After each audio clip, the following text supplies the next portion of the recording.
Welcome to Super Bowl 60. The Seahawks are Super Bowl champions. Just kidding. We're not here to talk about the Super Bowl today. Today, we're here to talk about Ivan Dixon's Nothing But a Man. This is a very pivotal film. And the reason I wanted to talk about this is because of the recording of this video, we're in February.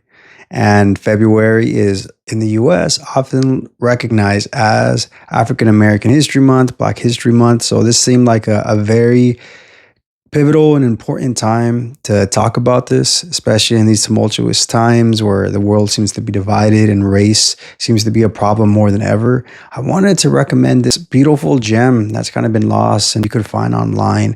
And this Ivan Dixon is an unsung hero, in my opinion. He was a director, writer, and also a pretty good actor. And he's in this very powerful movie. This movie will break your heart. And it's one of the reasons why I want to talk about it, because it has a very powerful message to it. And it's devastating and it's heartbreaking. And that's why it's so important for us to talk about it. So the way we're going to break this down is, one, we're going to talk about the plot summary. Two, we're going to get into hostile architecture. If you guys have been watching my videos for a while, you guys know that I talk about hostile architecture a lot. It's a theme I'm actually passionate about, and we actually have a playlist about that topic in this channel, further breakdowns about hostile architecture. The third is we found love in a hopeless place. And I'm not talking about the Torianno song, but we're just talking about how complex it is to have love, a healthy relationship during the Jim Crow era. It's very complex and perplexing. The fourth section, we're talking about African American Black history with films. Just a quick note on it. I'm not going to go into too much detail, but it's just an important section to talk about because this film and a lot of African American films are often like forgotten about and aren't appreciated. And that's the reason why I want to highlight it and then just kind of talk about in this section. And the last section, we're going to just do my review and conclusion. All right, guys, let's get into it. Nothing But a Man is probably the perfect indication and indicator of a broken time, of a broken people. And it's filmed like a documentary. We see this young couple just trying to survive. The film starts by seeing the depictions of Ivan Dixon's character, arguably just being like a rural worker, doing all kinds of different labor jobs, working at the railroads, working at warehouses, you name it, he works it. He's just trying to get by. And he falls in love with a young school teacher, and they're just trying to get by. But it's in this very complicated time during Jim Crow laws, when there's this obvious and blatant racism and segregation. And at every turn, they're constantly being tested. And there's this theme of brokenness. And the way this is filmed, like I said, it's like a documentary. So it's like you're with the characters the whole time. None of it ever feels like overacting.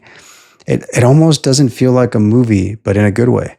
And it just feels so authentic, so raw. And it's the reason why I wanted to talk about this film, because I thoroughly enjoyed it, even though in many ways, it just broke my heart and just reminded me and affirmed me of a lot of the problems that we have with race and prejudice. So the thing that we have to also understand a lot is that we have this idea of trouble and themes following the main characters. And we have to remember, and although the film in some ways contradicts itself, although not intentionally, it makes the viewer feel like the African Americans or the Black people in the movie are villains, but of course they're not. Of course, the monsters are the white oppressors. It's really devastating. And going back to the theme of brokenness, you're seeing this back and forth devastation. And you even see this beautiful, signs of depictions of intimacy and Black love. And you see why the character of Josie Dawson, played by Abbey Lincoln, and you see how she's like attracted to Duff, because Duff is like this smooth talking, optimistic, charismatic guy. And she says it multiple times in the film. She's like, I'm attracted to you because you don't seem broken down by like anything around the environment. You still seem to persevere. As the character progresses, he's continuously being tested. So this is going to take us to our next section. that this concludes this section of the film. So right now we're going to get into hostile architecture. Hostile architecture. I've defined this in a bunch of different ways, a bunch of different times. Definitely check out the hostile architecture playlist that I have here. You'll see me kind of respin it a bunch of different ways, but it's the idea of like feeling unwelcomed in your environment. Hence the name hostile, hostility, architecture. And it usually has to do with like the way communities are segregated, when resources aren't distributed, when you often see the lower class communities, they don't have the abundant resources in contrast to the wealthier areas, because normally people in the wealthier areas are people with affluent backgrounds. Most of the time they're of, white race, and there's some exceptions to it. Maybe there's some people like Southeastern Asian descent, maybe some Indian Asian descent. It just really depends. But unfortunately, with African American demographics and history, when it has to do with their slave roots, unfortunately, whether it's Afro-Latino, triangle trade, all those very things related to slavery, they weren't given the best foot to start forward and whatnot. So it kind of makes these segregated communities more complex. I'm not using these as historical scapegoats or an excuse saying that they can't overcome these communities, because they do and they can. And I'm going to give an example about this at some point when I talk about the psychology section and important African American psychologists. But what I'm trying to say in depicting this is that normally when it comes to hostile architecture, it's usually generational, and it's usually people that are arguably stuck. And yes, you can better your social class, but sometimes it's an impossible climb, or it's a very challenging climb. And this film depicts that very fervently. Other forms of hostile architecture, so you can understand it, in case me talking about like communities, cities, suburban areas might be too complicated for you, is like the war on drugs. The war on drugs, the war on poverty. They're single obvious targets, right? If I give you a drug, you already probably have an image in your mind about who you think about. If I say crack, if I say cocaine, if I say marijuana, if I say beer, if I say PCP, if I say methamphetamines, you name it, you have this image associated. Even though they act like the drug's the problem, they're really trying to use it as an excuse to attack the people. We even see this in the time of this recording in 2026, that drugs are still used today as an excuse to oppress people, whether that's through ICE, DEA, FBI, CIA. They've even used it as an excuse to overtake and coup and overtake a country like Venezuela, and use the war on drugs and drug trafficking as an excuse, when it's complete and utter beep beep. Come on, let's be honest here. To act like there's no benefit from the war on drugs is a bunch of flim flam, and you know what I mean with flim flam. I'm trying to keep this PG for the YouTube flag lines. But yeah, it's a bunch of flim flam, dude. Like, come on, let's be honest here. There's a lot of benefit from money laundering and things like that. And come on. I grew up with a lot of people whose parents were accountants, and all they did was money launder. And to act like the government doesn't benefit from lidocaine, which is cocaine, I can go on and on. Solution to war on drugs has nothing to do with eliminating drug lords. It's actually much more simpler than that. If you legalize drugs, there's no massive drug syndicate. It can end like this, like tomorrow, with legislation. But they're not doing that. Why? Because they get so much benefit with crime and fear tactics. And this also brings up to another form of hostile architecture, which is the prison industrial complex. Private prisons are thriving since 2006. If you want to be a millionaire fast and do a get quick scheme, it's not cryptocurrency. It's not stock markets. Go into a bunch of equity investors and you guys open a prison together. You think I'm kidding, but I'm not. It's actually a really gross system of exploitation. Let's be honest. Who are the people affected in prisons? Who are the people that are mostly in prisons? People of color, right? And it's also people, even people that are of immigrant descent, that are getting deported. Now you're probably thinking, why are you rambling so much about drugs, prison complex, and what does this have to do with the film? Do all these things appear in the film? Yes. You see people that are druggies, you see people that are homeless, you see people all kinds of walks of life, and you're seeing them being tempted and like curious about different things and appealing things. I wouldn't say you see any drug dealers, no, because drug dealing was a little bit more complex in these Jim Crow times. They did exist, but it's more, this film doesn't fully touch on that. It mostly talks about the people that were the drug addicts and whatnot, the ones that were getting exploited. But The thing is too is that you have all this like struggle that's around, and unfortunately it's a big depiction, and it's very permanently seen in depictions of people of color. So now that I'm breaking this down, I'm going to talk a little bit about like music halls and dance halls. That's actually a very important depiction scenes, and a lot of scenes in the film when you see the main characters of Ivan Dixon, him hanging out with his coworkers, or even having fun times with his wife. You see this theme of dance halls. Dance halls are the escape where people would go. Sometimes in different little areas, somewhat hidden, and people would just go there, escape, and drink and have a good time. So there's this level of escapism. So sometimes there is some benefits with hostile architecture, because it also forms more segregation. Some of the benefits of segregation are the forms of community. Some of those things are talked about in this book, which is a resource that I'm using a lot, the New Jim Crow Laws, which talks about that modern time, but literally about Jim Crow, which is that Jim Crow hasn't changed. It's just adapted. That's why I gave you all these modern examples of like the war on drugs, the war on poverty, the prison industrial complex, race, all this kind of stuff. Unfortunately, these things haven't changed, but this was more in your face because legally you could separate and segregate people in communities during these times, and the aforementioned early 40s, 50s, and 60s. So going back to the music halls, right? I'm going to wrap this up this point with this idea, right? Who romanticizes drugs? Who makes drugs alluring? Is it music? Is it modern day hip hop? Is it jazz? Is it R&B? All these music things that are associated with color? No, it's the consumers. The problem has nothing to do with the people that are moving the product. It has to do with the consumers. And let's be honest, if the consumers weren't consuming it, there'd be no profit. That's what I'm telling you guys, that like the war on drugs is a much easier solution. Just legalize it. You know how much crime would go away like that? It would so easily eradicate it. I'm going to transition out of the topic of drugs, even though we're still talking about hostile architecture.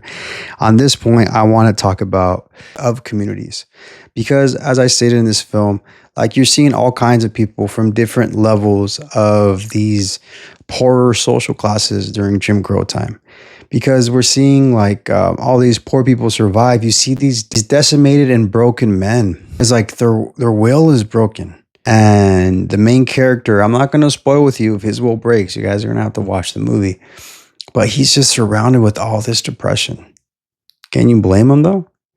Anytime a person of color is depicted on scene and you see another white person, you always see some kind of hateful act. You see some kind of violence. You see some kind of attack.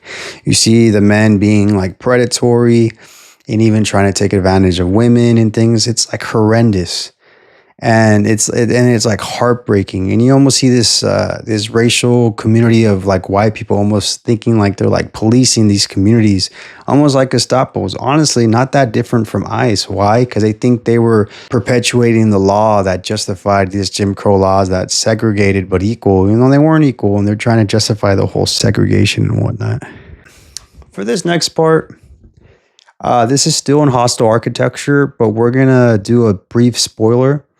So this is your spoiler warning, but it's a quick reminder. This is going to be a quick little spoiler warning. It's going to be a short little comment. It's probably just going to take a minute or so, but I really want to emphasize this because it's very important. So it's a very minor spoiler scene, and I'm going to get into it.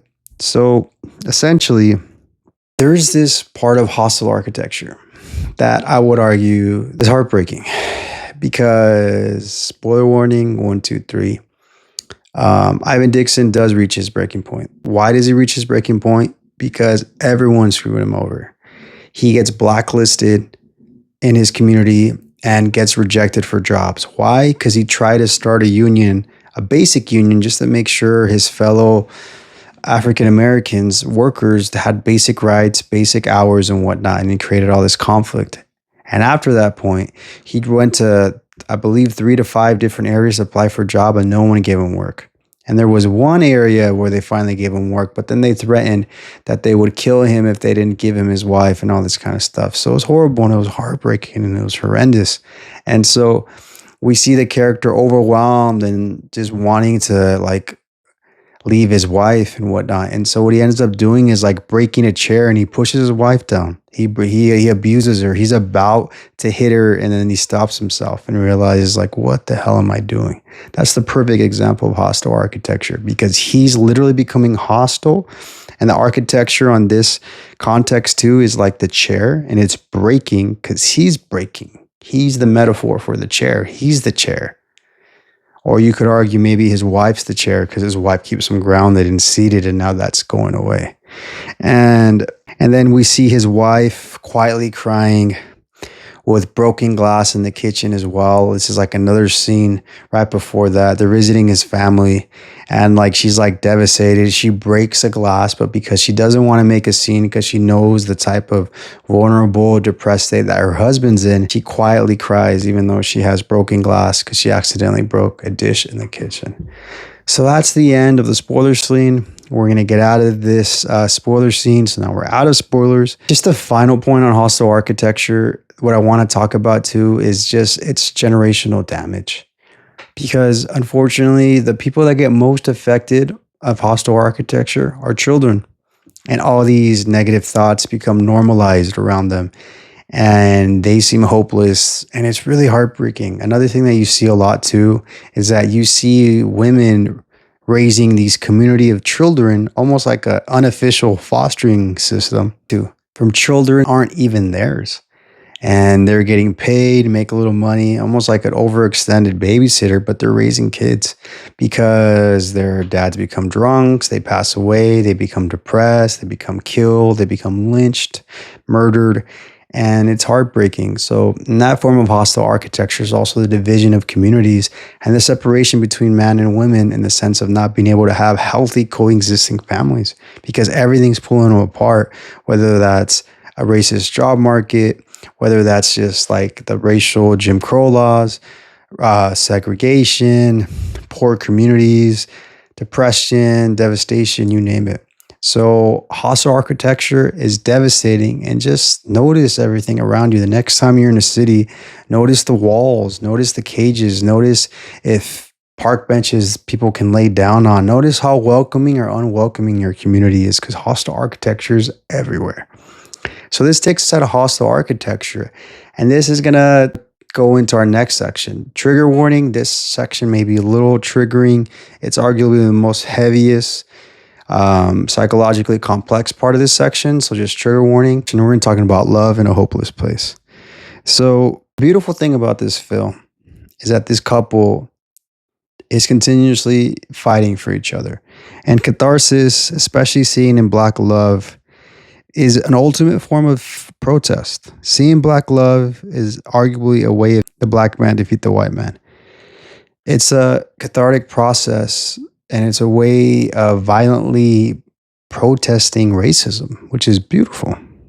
Because segregation and prejudice is racism too. I've already articulated this in hostile architecture. Segregation and racism is prejudice. Of course it is. Of course, all these things are connected.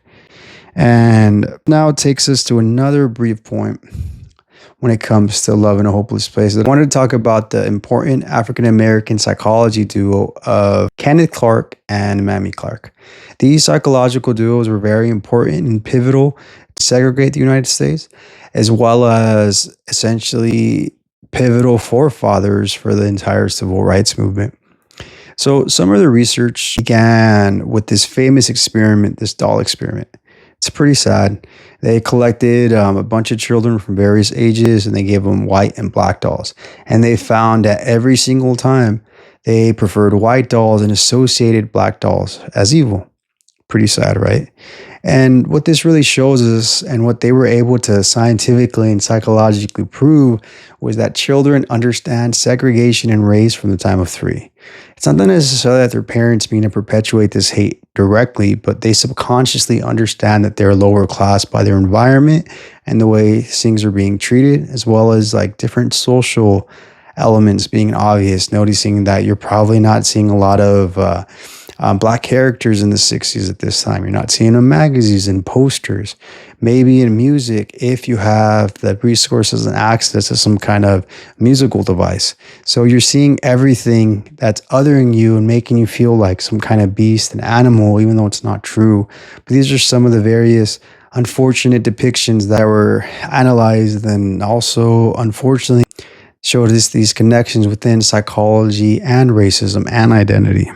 And unfortunately, eugenics also plays a role. There's this idea that eugenics and all this idea of racial superiority and some races more intelligent than other and all that stuff's a bunch of like hogwash, and it's just not true, and we can't fall for those different things. And it's gross how all those different themes are kind of coming back with these racial current times in 2026 of the recording of this video.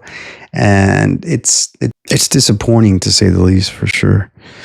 The Clarks, both Kenneth and Mamie, were very important and integral for the 1954 law case of Brown versus the Board of Education of Topeka, determining racial segregation was unconstitutional.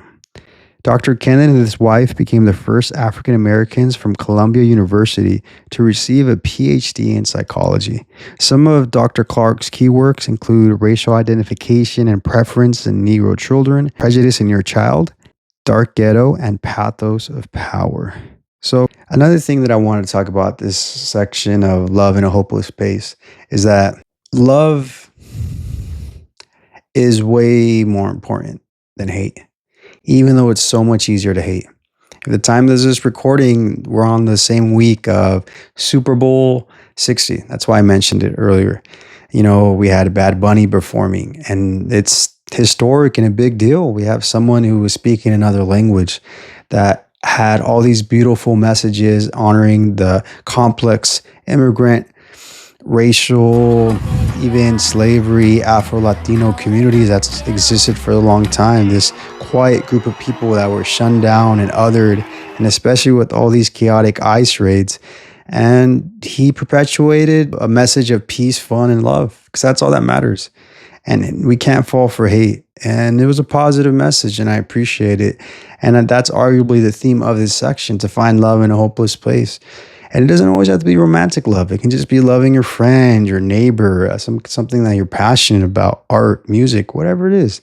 Love will always heal you, make you feel better. So just remember that, guys, in these complicated times. All right, guys. So for this section, just like a brief history of African American cinema, Black cinema in the United States. I just want to talk about it briefly. Maybe in the future, I'll do like a deep dive and like expanding on it if you guys want to, maybe. But I at least want to talk about it now. Ivan Dixon is a forgotten great, and he's incredibly talented. And it's the reason why I wanted to talk about this film, because you probably not have heard of it. I'm going to put a link in the description on the Black Film Archive. It's a great free resource. That's like a website that does a really good job of like articulating and combining this big old archive and collection of all these important African American films. And not always African American films, sometimes just Black films and African films from various African countries as well. So it's a good way to kind of put light on this very beautiful, artistic community and beloved people that have played such a big role in not just music, but as well as film cinema, and don't get enough credit for it. So let's get into it, guys. This section, we're going to talk about all the various, some key moments and key players. And so the golden age of film cinema, arguably of African American cinema, began in the 1914s. Most of these films of this time were silent films, and unfortunately, one of the first and earliest depictions of African Americans in a film was Uncle Tom's Cabin, and unfortunately, it was a negative depiction. It's where the saying "Uncle Tom" comes for when you're just like a person that's perpetuating this Black hate because you're just kind of like a puppet. Like you're just listening to your master, and like your master is almost like this venerated God, and you just blindly listen to him. It's a message of subservience, unfortunately. And the actor was Sam Lucas, and he did well in the role, but it's unfortunate that it was like this perpetual stereotype, kind of like what we were talking about earlier, that unfortunately that, you know, stereotypes and racisms are taught, unfortunately, by different social cues and whatnot. And so this also takes us to another film that actually was directed by an African American. The first film that ever was called Railroad Man, and it was directed by William Foster. William Foster was this kind of Renaissance person that did all kinds of different quote unquote jobs and hustles. He was a sports writer for the Chicago Defender, and he also did other films such as The Fall Guy, The Grafter, and The Maid. And so and I'm just going to mention some other films that are important. Now we're transitioning more into the talkie era where these films actually had like audio in them. For the silver era, I'm just going to kind of gloss over it. I'm going to give you some important films, and then I'm going to probably go a little bit more in detail into the bronze and modern era because we just have more information on those, unfortunately. So the silver era include films like Gang War from 1940, Cabin in the Sky, Dirty Gentle from Harlem. Pinky in 1949 was a powerful American film that starred Jeanne Crane as Patricia Pinky Johnson, a light-skinned African American woman who passes as a white woman while studying nursing in the North. Returning to her Southtown home, Pinky confronts the harsh realities of racial prejudice and local law enforcement and whatnot, kind of like what we talked about earlier in the Jim Crow laws. Pinky was a very controversial film because it arguably had blackface. Although the themes were talking about a very important subject matter, they casted a white woman to play the light-skinned African-American woman struggling with these different racial struggles. And yeah, it did have African-American characters, but they didn't trust them enough to be the lead. Oscar Micheaux was a prominent filmmaker. He did important films like The Homesteader and Body and Soul. He was an important Black film director, producer, and was well known for covering a lot of Black issues and Black thought, and did a lot of content related to Black culture. And this is going to take us into the Bronze Age, which is Blaxploitation. In my opinion, Blaxploitation is literally about hostile architecture. That's like, they just didn't have the word for it at that time. Because what's Blaxploitation saying? It's like the exploitation of the Black community. Sometimes it's sexualized. They're being exploited because we talk about ghettos, we talk about crime. These are all these normalized things of these communities of color. And there's a similar trope even in like Mexican cinema, Latin American cinema, this whole Blaxploitation or exploitation kind of idea, this idea of Pulp Fictions, all that kind of stuff. All these things are interconnected with hostile architecture. It's the reason why I want to kind of talk about this section a little bit longer. So the Bronze Era ranges from the 1960s to the 1977, and these are all concentrating on Blaxploitation. And the important thing about Blaxploitation, it was that it was a time of empowerment. It was a time combating the civil rights movement. And there's this idea to be like loud and proud of your race, your ethnicity, your identity, with not caring about the social consequences. Because this was a time where they had to speak up. And this movement was trying to make some positive change, so they couldn't be quiet anymore. So that's why these films are kind of like in your face, over the top, over sexualized, over bloody, over violent. It's kind of the point. They were trying to make a strong depiction, no different to modern day depiction of like the 2020s with this bloody, gory horror. It's this idea of just like, we're going to make you get the message. We're going to make you understand. So important actors around this time were Richard Roundtree, Pam Grier, Jim Kelly, Gloria Henry, Tamara Dobson, Robert Hooks, Isaac Hayes. Those are some of the big pivotal people. Isaac Hayes was a musician, but although he did act and whatnot, but his iconic song of Shaft arguably formulated this idea of Blaxploitation. I would argue that everyone kind of adopted that music, soulful, jive, boogie kind of soundtrack in all these type of films. After the Bronze Age, we're transitioning more to the modern era. The 1970s and 80s saw the crossover of the comedians. We had older generations of other comedians like Red Fox, but we had big pivotal comedians actually that were able to cross over across white America and even arguably in other countries all over the rest of the world. Some of the pivotal comedians of this time was like Richard Pryor. And he had films like Which Way Is Up, Car Wash, Grease Lightning, The Toy. We also had Bill Cosby that was coming into Providence. We have Eddie Murphy. We have Bernie Mac. We also have powerhouse actresses such as Angela Bassett. And then we also have Chris Rock coming to the end of that period as well. We also have franchises that were successful with African American people, such as Donald Glover in Lethal Weapon. And that transitioned us more to the new Black Renaissance, which is like the 90s and early 2000s. And we see the transition with hip hop and culture blending with cinema. And we have important cinema actors like Spike Lee and films like She's Gotta Have It, Do the Right Thing. We see Robert Townsend, Hollywood Shuffle. He also did like Meteor Man and all these other like very important films as well. We have Keenan Ivory Wayans, which did films like I'm Gonna Get You, Sucker. He also is known for like the Scary Movie franchise much later, but he had comedy. But in his earlier films, he had comedy with some kind of like political commentary and edge to it. We have pivotal films at this era, such as New Jack City, Boys in the Hood, Menace to Society, Daughters of the Dust, Like It Like That, Eve's Bayou, directed by Casey Lemons. We're going to talk about her again later on. Friday, Men in Black, Bad Boys, Independence Day, iRobot, Waiting to Exhale, and Lean on Me. And some of the important rappers that were able to transition and actors in this time period were Will Smith, Queen Latifah, Tupac, DMX, LL Cool J, Eve, Bow Wow, and Ice Cube. And the leading women of the time that made a big important impact in the 90s was Halle Berry. She was like the it girl of that time. She has a pretty fascinating story. She was like Miss Teen Ohio. She was a pageant winner. She studied journalism in Cleveland, Cuyahoga Community College, and was discovered. So a person that wasn't arguably naturally wanted to be an actor became a pretty decent actress. Her pivotal films include Jungle Fever, Monsters Ball, Solomon and Sheba, X-Men, and X2. And so now this takes us into like the final bit of the 2000s. We have pivotal films such as The Roll Bounce, very important leading man, Lawrence Fishburne. And the late 90s, early 2000s, his films include Boys in the Hood, of course, The Matrix, as well as Love Got to Do With It, which is the Ike and Tina Turner film role as well. And Regina King was also a pivotal actress in this time.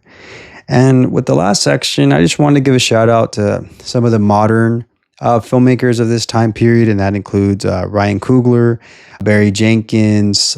We also have Boots Riley, Jordan Peele, and Nia Da Costa. For this last section, it's just going to be my review and conclusion. Bang! Right off the bat, I'm going to give this film an 8.2. It was a powerful film. It's just good, man. It's a good, simple film. It's filmed in a very documentary way. And it just pulls you in. It's so simple. It's so grounded. All the acting is very like, it almost doesn't feel like acting. It feels like you're just listening to the story of a regular person suffering in Jim Crow laws, Birmingham, Alabama. It's beautiful. It's devastating, but you're just rooting for this couple to figure it out. Ivan Dixon and A.B. Lincoln are this brave couple who are trying to do their best against all odds, and it's beautiful. And yeah, guys, so this wraps up my video. I hope that it wasn't too heavy and too triggering for you, but I had to talk about an important film for African American History Month, and it's a good film. I hope you guys appreciate it and enjoy it. Thank you guys so much for your time. And like I said, thanks for checking out another AZ Ray video. This has been your breakdown from A to Z. Thanks for hanging out with me. Don't forget to like and subscribe.